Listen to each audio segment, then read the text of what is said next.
और दवा घोटाला से बचने के लिए जब ईडी आपकी संपत्ति को अटैच करने लगी तो आप भाजपा में भाग गए। अब आपका नैतिक भाव इतना भी नहीं बचा कि आप नसीहत दे रहे हैं माननीय मंत्री हफीजुल हसन जी को कि आपकी स्वास्थ्य खराब है इसलिए घाटशिला में चुनाव प्रचार मत कीजिए, और नहीं तो मधुपुर में भी उपचुनाव दिखाती है, या आपका लठैत बुद्धि को दिखाता है, आपकी बुद्धिहीनता को, आपकी संवेदनहीनता को, आपकी बेवकूफी को, आपकी राजनीतिक मर्यादा को दिखाता है। क्या दिखाता है ये? आप हारने के बाद जिस तरह से आप बौखला गए हैं, जिस तरह से आपके अंदर आपको एक सदमा लगा है, आप उससे उबर नहीं पा रहे हैं। और आप घाटशिला में जो जाकर राजनीतिक कबड्डी खेल रहे हैं, आप बेरमो भी गए थे, बेरमो उपचुनाव में भी आपने प्रचार किया, वहां महागठबंधन जीती थी। आप मधुपुर के उपचुनाव में यही हफीजुल हसन जी के पास जाके उनके विधानसभा चुनाव में खूब धार्मिक ध्रुवीकरण करने का प्रयास किए। नतीजा हुआ था कि आपके भाजपा के प्रत्याशी 5000 वोट का कदम तो झामुमो और झामुमो गठबंधन के लिए शुभ होता है।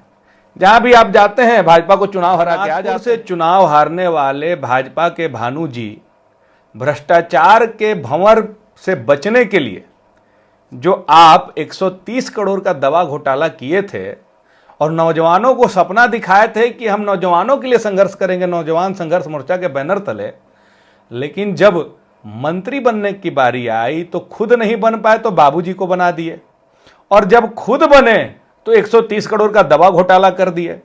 और दवा घोटाला से बचने के लिए जब ईडी आपकी संपत्ति को अटैच करने लगी तो आप भाजपा में भाग गए।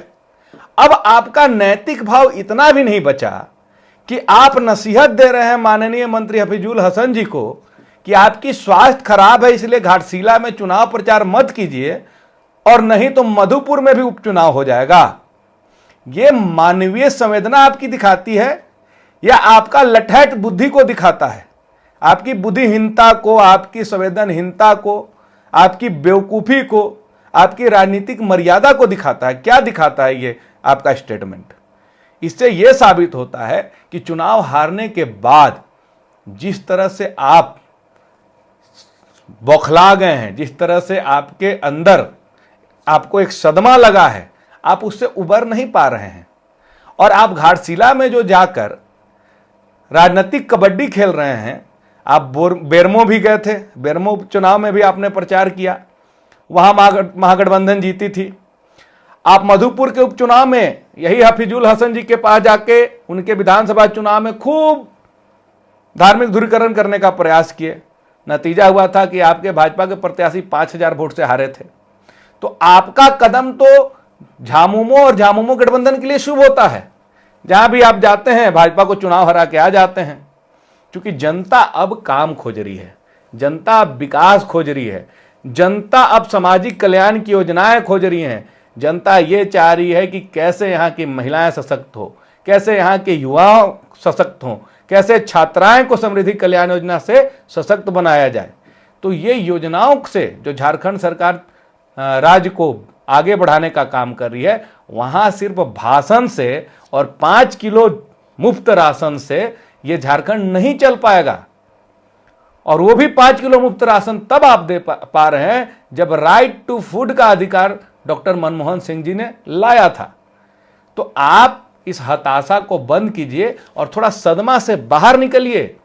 जरूरत पड़े तो मेडिटेशन कीजिए, योगा अभ्यास कीजिए, कहीं बाहर घूम कर आइए।